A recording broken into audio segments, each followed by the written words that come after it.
সুপ্রিয় দর্শক শ্রোতা, আসসালামু আলাইকুম। যে যেখানে আছেন ভালো থাকবেন। অস্থির বাংলাদেশে নতুন নতুন বিষয় নিয়ে আপনাদের সঙ্গে আমার মতামত ব্যক্ত করে থাকি। নতুন একটি বিষয় সামনে এসেছে। আইন শৃঙ্খলা রক্ষার দায়িত্বপ্রাপ্ত সবচেয়ে বড় যে বাহিনীটি, বাংলাদেশ পুলিশ বাহিনী। ইউনূসের নেতৃত্বাধীন এই অবৈধ দখলদার সরকার কি এই পুলিশ বাহিনীকে সম্পূর্ণরূপে বিলুপ্ত করতে চান? এমন প্রশ্ন দানা বেঁধে উঠেছে পুলিশের মধ্যে। সুযোগ সুবিধা লাভ করা অর্থলিপ্সু সীমিত সংখ্যক পুলিশ সদস্য ছাড়া অধিকাংশ পুলিশ কর্মকর্তা এবং সদস্যরা মনে করেন এই সরকার পুলিশের উপর বিশ্বাস করে না, পুলিশের উপর তাদের আস্থা নাই, এজন্য পুলিশকে তারা বিলুপ্ত করে দিতে চাচ্ছে। যে কোনো একটা অজুহাতে তারা পুলিশ বাহিনীকেই বিলুপ্ত করে দিতে পারে। এভাবেই তারা সংশয়ের কথা প্রকাশ করেছেন। একজন অতিরিক্ত ইন্সপেক্টর জেনারেল অব পুলিশ রিটায়ারমেন্টে গেছেন এবং দুইজন ডিআইজি র্যাঙ্কের রিটায়ার্ড অফিসারদের সঙ্গে কথা হয়েছে। তাদের পর্যালোচনায় এই সরকার কোনোভাবেই পুলিশের উপরে আর আস্থা রাখতে পারছেন না। 3,65,000 মানুষকে গ্রেপ্তার করার পরেও পুলিশকে তারা আস্থায় নিতে পারছেন না এবং তাদের হিসাব অনুযায়ী বাংলাদেশের ইতিহাসে কোনোদিন এত স্বল্প সময়ে রাজনৈতিক কারণে 3.5 লাখের ঊর্ধ্বে মানুষকে গ্রেপ্তার করার রেকর্ড নেই। আওয়ামী লীগ, বিএনপি, জাতীয় পার্টি ক্ষমতায় থাকা অবস্থায় রাজনৈতিক কারণে অনেক গ্রেপ্তার হয়েছে, গণগ্রেপ্তারের অভিযোগও ছিল, কিন্তু এত সংখ্যক লোক এত স্বল্প সময়ে গ্রেপ্তারের রেকর্ড অতীতের কোন সরকারে নাই, যেটা বর্তমান সরকার করেছে। এতদ সত্ত্বেও এই সরকার কোনোভাবে পুলিশের উপর আর আস্থা রাখতে পারছেন না। সে কারণে পুলিশের আইজিপি পদে অবসরপ্রাপ্ত ব্যক্তিদের এনে বসানো হচ্ছে। তার কাজে সন্তুষ্ট না হলে আর একজন অবসরপ্রাপ্তকে এনে বসানো হচ্ছে। ঢাকার ডিএমপি কমিশনার পদে অবসরপ্রাপ্তদের এনে এভাবে বিভিন্ন জায়গায় অবসরে যাওয়া অথবা বিভিন্ন সময় যারা অথর্ব, অযোগ্য, দুর্নীতিবাজ অথবা অনৈতিকতার সঙ্গে জড়িত, সে কারণে তাদের ভালো পদায়ন হয়নি, তাদেরকে এনে বিভিন্ন জায়গায় বসানো হচ্ছে। এমনকি অ্যাডিশনাল ইন্সপেক্টর জেনারেলের সম র্যাঙ্কের পোস্টে বসানো হচ্ছে ডিআইজি র্যাঙ্কের কর্মকর্তাদের। যে কোনো মূল্যে সরকারের আজ্ঞাবহ অনুগত ব্যক্তিদের বসিয়েও পুলিশ প্রশাসন দিয়ে যে স্টিম রোলার চালানো, সেটা চালাবার পরেও সন্তোষ নেই তাদের ভিতরে। সম্প্রতি 9 জন পুলিশ কর্মকর্তাকে বাধ্যতামূলক অবসরে দেওয়া হয়েছে। এর পূর্বে কর্মকর্তা পর্যায়ে প্রায় 55 জন এবং অন্যান্য পর্যায়ে মিলে কয়েকশো পুলিশ কর্মকর্তাদেরকে অবসরে পাঠানো হয়েছে এবং সেটা বাধ্যতামূলক অবসরে। চাকরিচ্যুত করা হয়েছে শতাধিক পুলিশ কর্মকর্তাদেরকে। গ্রেপ্তার হয়ে আছেন 2 জন ইন্সপেক্টর জেনারেল, তার ভিতর একজনাকে মূলা ঝুলিয়ে তাকে মাফ করে দেওয়া হবে, এই কারণে তাকে রাজসাক্ষী করা হয়েছে। মেট্রোপলিটন পুলিশের 2 জন সাবেক কমিশনার, একজন অতিরিক্ত ইন্সপেক্টর জেনারেল এবং অন্যান্য গুরুত্বপূর্ণ র্যাঙ্কের অনেক পুলিশ কর্মকর্তারা জেলের ভিতর রয়েছেন। এই পুলিশের নিয়ন্ত্রণকারী মন্ত্রণালয়ের মন্ত্রীর বিরুদ্ধে মামলা রয়েছে, একাধিক সচিব জেলখানায় আছেন। অর্থাৎ পুলিশ রিলেটেড যারা, তাদের উপর যে স্টিম রোলারটা চলতেছে, এত কিছু চালাবার পরেও সন্তুষ্টি নেই। এর সঙ্গে নতুন যুক্ত হয়েছে, পুলিশ যদি সত্যি সত্যি কাজ করে তাহলে ঢাকায় আওয়ামী লীগের এত মিছিল হয় কিভাবে? এবং যেখানে ব্যস্ততম এলাকা, সেই সব জায়গায় মিছিল হচ্ছে এবং গোপনে বা ভরে না, প্রকাশ্য দিবালোকে মিছিল হচ্ছে এবং মিছিলে 5, 10, 20 জন, 50 জন না, শত শত মানুষ মিছিল করছে এবং সেই মিছিল থেকে কাউকে গ্রেপ্তার করা হচ্ছে না। তাহলে পুলিশ নিশ্চয়ই ওই মিছিলকারীদের পক্ষে। এমন সন্দেহের দানা বেঁধেছে বর্তমান সরকারের নীতি নির্ধারকদের ভিতরে। তারা মনে করছেন যে এই পুলিশ কার্যত এই মিছিলকারীদের সাহায্য করছে, সাহায্য না করলে মিছিলকারীরা প্রকাশ্যে বিশাল বিশাল মিছিল করতে পারে না। ঢাকার শ্যামলীতে একটা বড় মিছিল হয়েছে, সেখানে পুলিশ কয়েকজনাকে গ্রেপ্তারের উদ্যোগ নেয়। তাদেরকে নাকি মিছিলকারীরা ছাড়িয়ে নিয়েছে। তাহলে এটা কেন হলো? পুলিশ কেন তাদের ধরে রাখতে পারল না? এটা নিয়ে তীব্র ক্ষোভ ইউনূস এবং তার কিচেন ক্যাবিনেটের ভিতরে। আর তারা বলছে এই যারা মিছিল করেছে তারা এমনভাবে হামলা করেছে যে আমাদের জীবন বাঁচাতে তাদের ছেড়ে দিতে হয়েছে। কোনো কিছুতেই এখন তারা আর সন্তুষ্ট না পুলিশের উপরে। সে কারণে পুলিশের পাশাপাশি সহকারী পুলিশ নামক অথবা পুলিশ মিলিশিয়া নামক নতুন একটি বাহিনী গঠনের প্রস্তাব বেশ পূর্বে করা হয়েছে। টার্গেটটা হলো পুলিশের প্যারালাল একটা বাহিনী করে ধীরে ধীরে এই পুলিশ বাহিনীকে বিলুপ্ত করে দেওয়া। নতুন করে আবার একটা পদক্ষেপ নিয়েছে এএসআই, অর্থাৎ সহকারী সাব ইন্সপেক্টর পদে সরাসরি রিক্রুট করা হবে। এই পোস্টে অতীতে কনস্টেবল থেকে পদোন্নতি পরীক্ষার মধ্য থেকে নেওয়া হতো, অর্থাৎ যারা কনস্টেবলে ঢুকেছে তারা এএসআই হতে পারত, পরে এসআই, তারপর যোগ্যতা থাকলে ইন্সপেক্টর, এভাবে অনেক বড় পদে অনেকে যেতে পারত। এখন এদের কারোর উপর আস্থা নাই। এএসআই নামক পদ দিয়ে এই সরকারের অনুগত জামাত বিএনপি মনা বিশাল সংখ্যক লোককে ঢোকানো হবে। তড়িঘড়ি করে তাদের প্রমোশন দিয়ে সাব ইন্সপেক্টর পূর্বে যারা রিক্রুট হয়েছিল আওয়ামী লীগ আমলে বা তার পূর্বে সরকার আমলে তাদের সবাইকে সরিয়ে দিয়ে ধীরে ধীরে রিপ্লেস করা হবে এই নতুন ফর্মুলার এএসআই রিক্রুটের মাধ্যমে, যাদেরকে নেওয়া হবে তাদের ভিতর থেকে।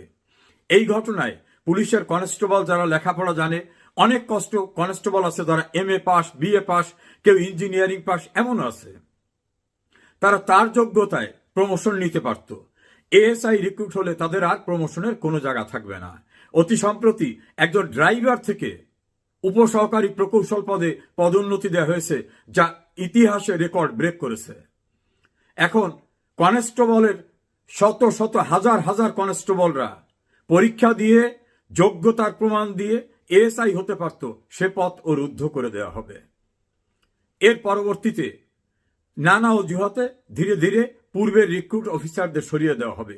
এই পরিকল্পনায় পুলিশের ভিতরে দানা বেঁধে উঠেছে সন্দেহ যে যারা আমাদের সহকর্মীদের হত্যা করে যাত্রাবাড়ি, উত্তরা, সিরাজগঞ্জ বিভিন্ন জায়গায় টাঙিয়ে রেখেছে,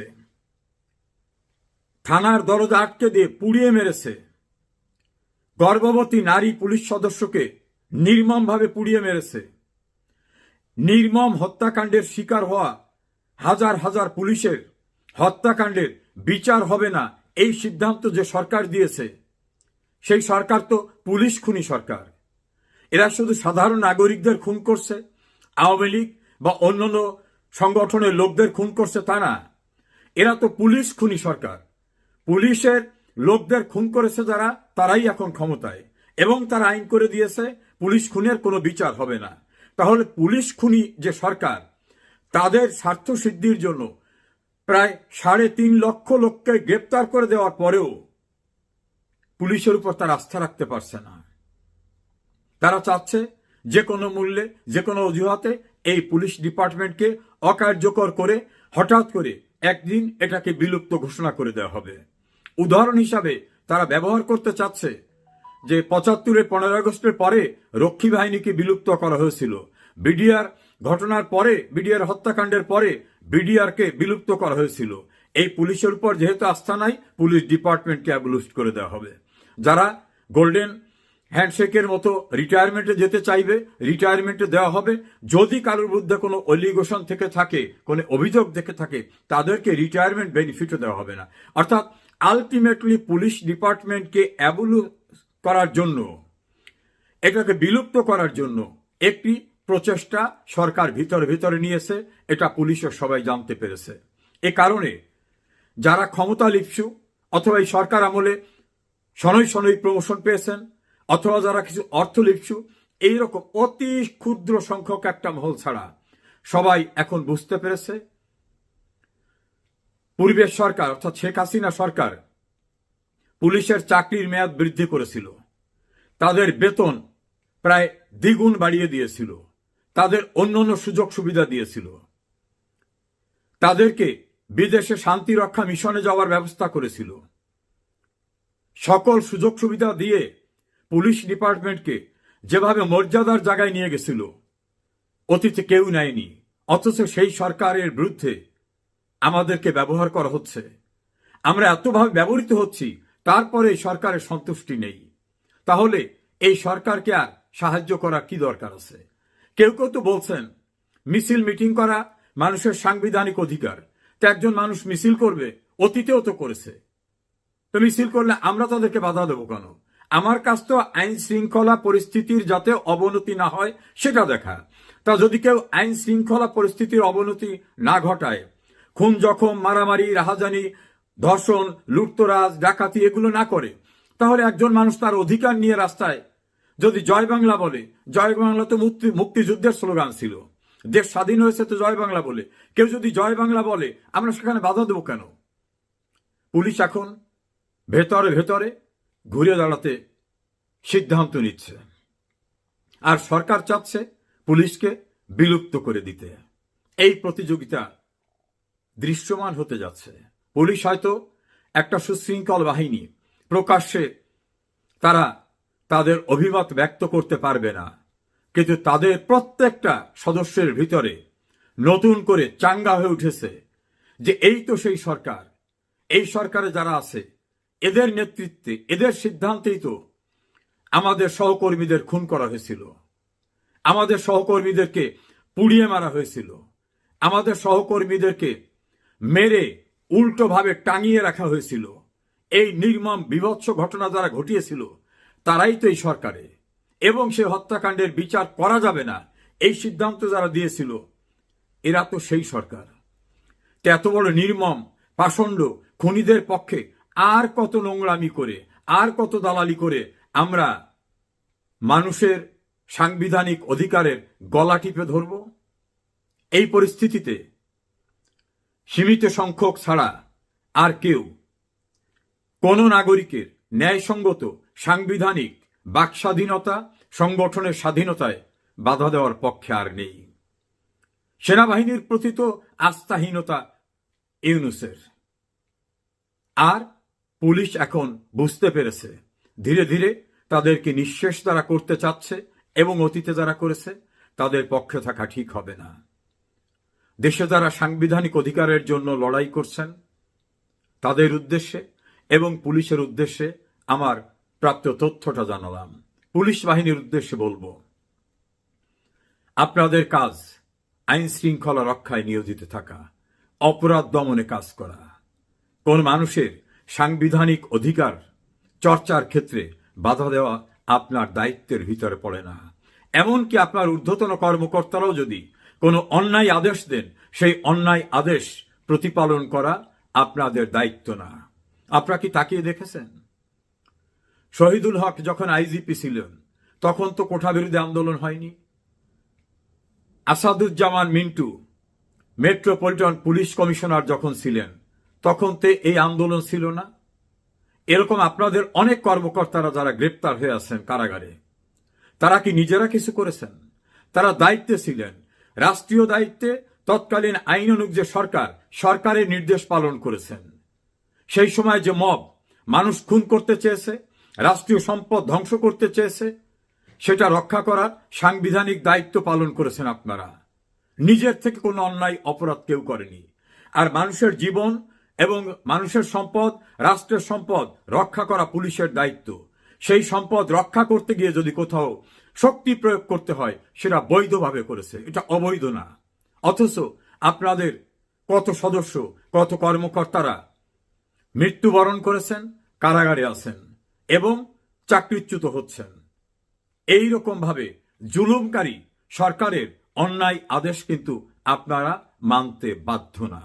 আইনসঙ্গতভাবেই আপনারা মানতে বাধ্য না। বিদ্রোহ করার দরকার নাই।